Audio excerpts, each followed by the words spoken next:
বিসমিল্লাহির রহমানির রহিম। আলহামদুলিল্লাহি রাব্বিল আলামিন, আসসালাতু ওয়াসসালামু আলা রাসূলিল কারীম। আম্মা বাদ। সম্মানিত উপস্থিতি, আগামী নির্বাচনকে সামনে রেখে গত 22 তারিখে বিধি মোতাবেক নির্বাচনের আচরণবিধির মধ্য থেকে সকল কার্যক্রম শুরু হয়েছে।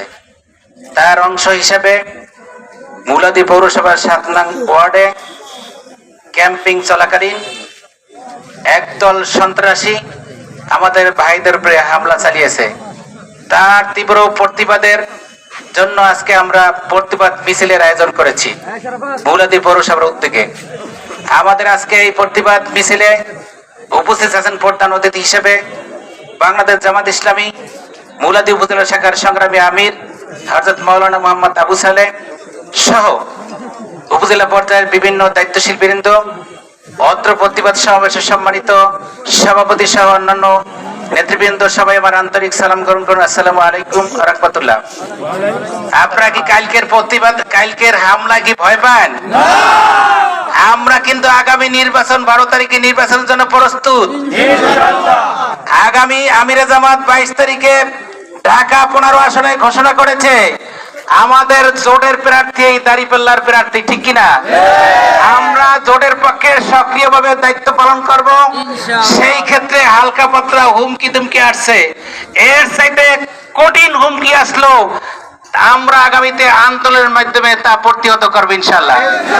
সম্মানিত উপস্থিতি, আপনাদেরকে আশ্বস্ত করতে চাই আগামী 12 তারিখে নির্বাচন হবে সুষ্ঠু এবং অবাধ।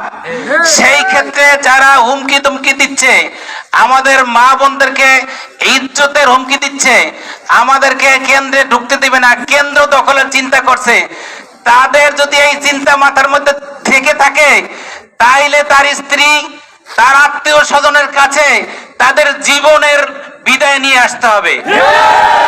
আমরা এর ব্যতিক্রম, আমাদের সকল কেন্দ্রে আমাদের জীবন বাঁচিয়ে রেখে আমরা এই হত্যা সন্ত্রাসের হুমকির মোকাবিলা যতক্ষণ পর্যন্ত ভোট গণনা না হবো ততক্ষণ পর্যন্ত আমরা ঘরে ফিরে যাব না।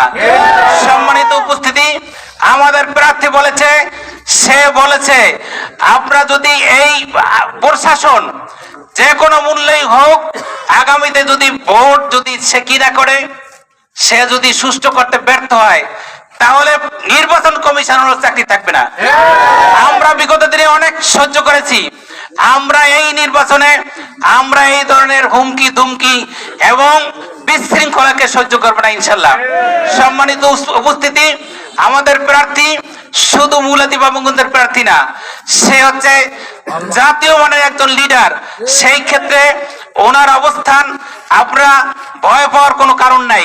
আমরা প্রশাসনকে অবহিত করেছি, এই প্রশাসন যদি আজকে এই যারা অন্যায় করেছে তার জন্য সুষ্ঠু যদি বিচার করতে ব্যর্থ হয় তাহলে আমরা আগামীতে আরো দুর্বার গতিতে আন্দোলনের মাধ্যমে এর সুষ্ঠু বিচার আমরা করবো ইনশাআল্লাহ। আমরা আইন হাতে নিতে চাই না, আমরা প্রশাসনের মাধ্যমেই এই বিচার করতে চাই। আর যদি এই বিচার করতে তারা ব্যর্থ হয় তাহলে দেশের জনগণ তার বিচার করবে ইনশাআল্লাহ। আপনাদেরকে সকলকে উদাত্ত আহ্বান জানিয়ে আগামীতে সকল কার্যক্রমে সক্রিয়ভাবে ভূমিকা পালনের উদাত্ত আহ্বান জানিয়ে আজকের প্রতিবাদ সমাবেশে বলিষ্ঠ ভূমিকা রাখার জন্য আপনাদের সকলকে উদাত্ত আহ্বান করছি। আসসালামু আলাইকুম ওয়া রাহমাতুল্লাহ।